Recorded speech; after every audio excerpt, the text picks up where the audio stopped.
Welcome back to Weekly Wisdom with your host, John Sampson. Today, we are wrestling with the single most dangerous flaw in the human operating system, hubris, that excessive, blinding pride, that intoxicating sense of absolute certainty. It's a psychological state that shuts down learning, cripples relationships, and throughout history has been the underlying cause of some of the most catastrophic failures. You've heard the ancient adage, pride comes before the fall. It's not just a religious or moralistic warning. It's a profound observation of human nature and systemic risk. You may succeed for a while, maybe even for a long time, riding on talent and arrogance. But eventually, your hubris will cause you to make a catastrophic mistake of some sort, to miscalculate a risk, and ultimately to bet it all on something that will fail. It's not a question of if it will happen, but when. We're going to explore this truth today, guided by two of history's most profound lessons in hubris, the sinking of the Titanic in 1912 and the tragic loss of Space Shuttle Challenger in 1986. Both were systems designed by the brightest minds of their eras, hailed as unsinkable and perfectly reliable.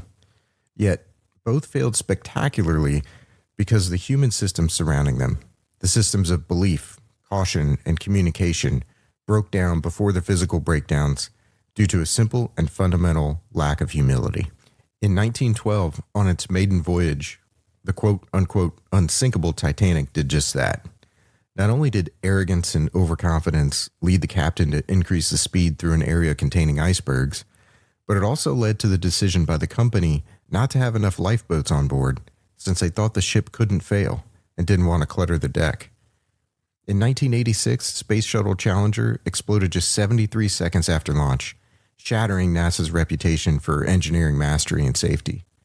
While the technical failure was in the O-ring seals, the real failure was organizational, cultural, and fundamentally one of a lack of humility. From the beginning of the shuttle program, engineers at NASA and Morton Thiokol, the company making rocket boosters, identified issues with the O-rings. But management at NASA decided these were acceptable risks. In 1985, one senior engineer wrote an urgent memo warning of a catastrophe of the highest order. But the response from NASA was to marginalize this engineer and his team. 6 months later, Challenger exploded. But this isn't just about history. This is about our world right now. We live in an age where technology has become so ubiquitous that it's making everyone feel like they are an expert on everything. We have instant access to endless information, but many are not necessarily doing the work to earn real expertise. They mistake information retrieval for deep knowledge, and as a result, they don't have the humility to realize the enormous amount of effort and sacrifice it required for human beings to gain this knowledge in the first place. This false certainty is polluting our leadership, our politics, and our personal lives. We see big tech CEOs creating powerful AI and assuring society that they don't need any regulations and that AI won't take away jobs. Meanwhile, they're laying off tens of thousands of employees because of AI. This is hubris on an epical scale. The arrogant belief that one's own innovation is exempt from the laws of unintended consequence and social responsibility. We see today's politicians assuring their supporters that only their political party can solve our biggest challenges, and that they don't need to work with the villains on the other side of the aisle. This certainty closes the door on compromise, debate, and the humble recognition that complex problems require complex, multi-perspective solutions. The common thread in all these failures, from the grandest technological disasters to the most polarized political debates, is the refusal to admit error or acknowledge limits. Our goal today is to prove that humility is not weakness, but the greatest psychological and intellectual strength. It's the courage to accept reality and the willingness to learn. By the end of this episode, we will have charted a path from arrogance to awareness, culminating in a set of practical strategies for cultivating humility that you can put into practice this week. Let's dive into what philosophy tells us about the very limits of our knowing. Hubris, philosophically, is an epistemological error. It's an error in knowing. It is the belief that your model of the world is complete, flawless, and perfectly predictive. It's the closing off of further inquiry. The first and most enduring lesson comes from the Greek tradition. Plato's dialogues establish that The first step to wisdom is acknowledging your ignorance. The famous dictum from Socrates, "I know that I know nothing," is the single most important philosophical statement on humility. Humility for Plato is a precursor to virtue. It is epistemic modesty. If you think you know everything, then you think you have nothing to learn, and then you won't. True wisdom is the knowledge of the precise limits of your knowledge. This is fundamentally related to perspective. Think about how small of a piece you are in the grand scheme of things. Contemplate the vastness of the universe or the history of our species. If that doesn't humble you, something is wrong with your thinking. You're not the first or the last person to face challenges or achieve success. Make sure you keep that perspective. Furthermore, we must recognize the humbling nature of scientific and historical progress. What we think only geniuses know today will be commonplace knowledge for future generations, just as it has always been. Galileo's physics and Newton's calculus, once the peak of genius, are now taught to teenagers. Your current expertise, however brilliant, is nothing more than a temporary staging ground for the next wave of understanding. The Roman Stoics transformed this intellectual humility into a practical, resilient guide for living. Epictetus taught that humility is the rational acknowledgement of one's limitations, a rigorous differentiation between what we can control, our judgments and actions, and what we cannot, external events and fate. The humble person is prepared because they accept that things will go wrong, regardless of their wishes. Marcus Aurelius used his meditations as an active practice of humility in power, constantly reminding himself that he was merely a small part of the cosmos. His humility was the self-awareness required for justice and ethical leadership. And Seneca similarly approached humility as a rational, disciplined evaluation of one's place, inseparable from self-knowledge in the pursuit of virtue. The absence of this Stoic and Platonic humility is what sank the Titanic. The mindset among her creators and owners was one of technological triumphalism. They confused a remarkable feat of engineering with a metaphysical guarantee, believing their ship was exempt from the laws of the North Atlantic. They didn't just have confidence, they had a certainty that excluded the need for prudence, leading to the fatal error of high speed in an iceberg field, an insufficient number of lifeboats, and a general lack of caution. The Challenger disaster carried the same problems. The warnings from the engineers about the O-rings were clear scientific data, yet the managers, driven by schedule and reputation, adopted this philosophy that prioritized the organizational success narrative over the physical reality of the hardware. They believed their political and bureaucratic system could override the cold facts of physics. The certainty that it will be fine proved to be a lie that cost us 7 lives. True humility is intellectual honesty, the courage to see the world and yourself as it is, not as you wish it to be, to admit error in order to improve.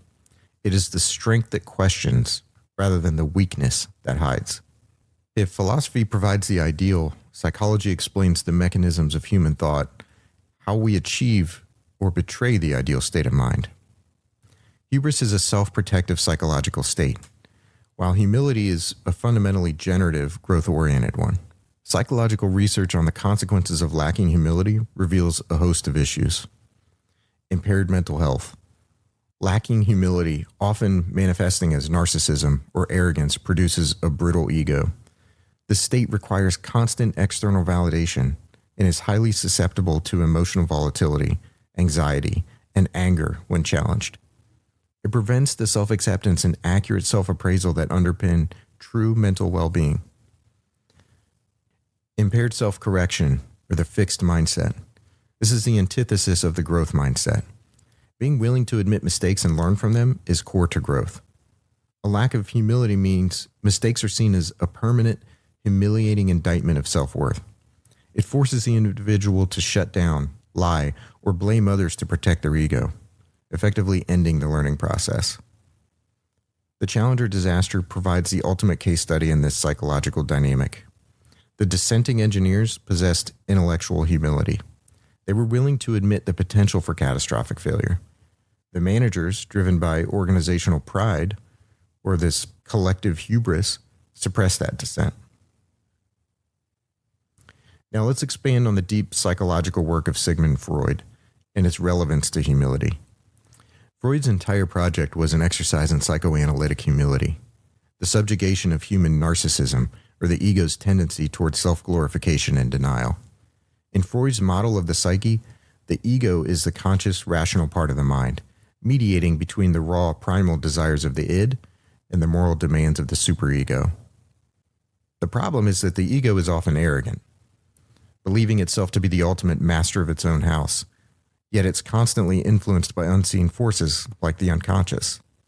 It is always scrambling to maintain a coherent, positive self-image. Freudian humility, therefore, is the ego's radical acceptance of its own limitations and contingencies. Freud saw psychoanalysis as the third great blow to human narcissism, following Copernicus, who showed the Earth wasn't the center of the universe, and Darwin, who showed humans weren't distinct from animals. Psychoanalysis showed that the ego is not the master of its own house. It is fundamentally influenced by the id and the unconscious. True psychological growth, therefore, requires the ego to stop defending its false certainty and adopt a humble, open, and investigative stance toward itself. We also need to note that humility is the fundamental ingredient for healthy relationships and effective leadership. It promotes pro-social attitudes, empathy, and enhanced emotional regulation, all benefits confirmed by psychological research. Building relationships with coworkers, your family, investors, and your partner requires humility and a recognition that there is a mutual benefit to the relationship. If you enter a relationship with the certainty that you have all the answers, or that the other person is merely a subordinate, the relationship becomes transactional and one-sided. Humility opens you up to the other person's perspective, which validates their worth and intrinsic value, making the bond resilient and equitable. Leading people in a way that makes them feel like they are valued and truly inspiring them can only be done when you truly feel that there is something you can learn from them and that you need them too. A humble leader is a psychologically safe leader. They create an environment where the dissenting voice, the inconvenient truth like ice warnings on the Titanic, and the uncomfortable data point like the O-ring erosion on Challenger are welcomed, not punished. This trust and safety, which are psychological benefits of humility, directly enhance innovation and collective success. To truly master humility, we need to understand its roots in the brain. Humility is not a passive sentiment. It's an active, high effort, and highly beneficial neurobiological state. The hubris humility dynamic is a constant struggle between two key neurological systems. The limbic reward system drives hubris. This system, primarily driven by dopamine, is wired for reward. Certainty feels good, and being right delivers a powerful dopamine shot, chemically reinforcing the belief that led to the certainty. This is the neurology of arrogance. The brain gets addicted to the feeling of being right, even at the cost of being accurate. The medial prefrontal cortex is central to humility. This is the seat of executive function, error detection, and self-referential processing. It's the part of the brain that enables metacognition, thinking about one's own thinking, and allows you to tolerate cognitive dissonance, the discomfort of holding conflicting ideas like, I am a smart person, and at the same time, I made a critical error. Humility, therefore, is the conscious, difficult work of the medial prefrontal cortex, overriding the limbic system's addictive craving for certainty. It requires the neurological strength to tolerate the discomfort of being wrong and the high cognitive energy required to integrate contradictory data. The great news is that the adult brain is not fixed. Humility is neuroplasticity in action. Neuroimaging studies show that humility correlates with increased activity and connectivity in brain regions related to perspective taking and empathy. When you train your brain to consider a different viewpoint or to admit, I may be wrong, you are actively building and strengthening the neural pathways that support resilience, learning, and prosocial behavior. The arrogance of a polarized politician or an overconfident CEO is a sign of a brain stuck in its reward loop, addicted to tribal certainty and self-justification. The ability to pause, listen, and change course, the humble approach, is a sophisticated, high-level neurological function. It is a literal rewiring of the brain to prioritize correctness and learning over certainty and ego defense. So we traced hubris from the philosophical error of denying our limitations through the psychological trap of the fixed mindset and into the neurological addiction of being right. The ultimate lesson from the sinking of the Titanic and the destruction of the Challenger is that the failure of any great system is almost always preceded by the failure of humility in the people who run it. The good news is that humility is a skill you can cultivate. It's a neurological muscle you can train. Now I want to give you some actionable, practical steps for cultivating humility that you can begin practicing today. These strategies are drawn directly from research on positive psychological and neurological changes. 1. Actively seek and embrace feedback. Ask for constructive criticism. Regularly ask trusted colleagues, friends, or mentors for honest feedback on your performance, behavior, or ideas. Make it clear you are genuinely seeking areas for improvement, not praise. Practice non-defensive listening. When receiving feedback, your only job is to listen and process it without interruption or justification. Don't interrupt. Say thank you, and take time to reflect on it before responding. This trains your medial prefrontal cortex to tolerate the discomfort of criticism. View mistakes as data. Shift your perspective on mistakes and failures. Instead of seeing them as personal defects, see them as valuable information that points toward a necessary adjustment or area for learning. Being willing to admit mistakes and learn from them is core to a growth mindset. 2. Focus outward. Practice generous credit giving. Make a conscious effort to acknowledge and praise the contributions of others, especially when your team or project succeeds. Use inclusive language like we and our team instead of constantly highlighting your individual role. This reinforces the idea that success is rarely a solo endeavor and builds relational humility. Engage in active listening. During conversations, focus entirely on understanding the other person's perspective. Ask clarifying questions rather than waiting for your turn to speak or formulating your response. This is a direct practice of the empathy pathways in your brain and validates their worth and insights. Regularly volunteer or mentor. Engaging in activities that connect you with people facing different challenges shifts the focus from your own needs and achievements to those of others, humbling your perspective. And 3, maintain an accurate view of self. Keep a balanced self-assessment. Recognize and appreciate your genuine strengths and talents, but pair that recognition with an honest acknowledgement of your weaknesses and limitations. Humility is not self-abasement, it's accuracy. Read biographies and histories. Learning about the complex lives of great figures, including their struggles and failures, can provide perspective on the difficulty of achievement and the commonality of human flaw. You'll be reminded that you're not the first or last person to face challenges or achieve success, and you need to maintain that perspective.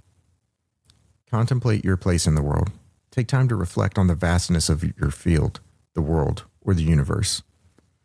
This can be a humbling experience that naturally reduces an inflated sense of self-importance. Think about how small of a piece you are in the grand scheme of things.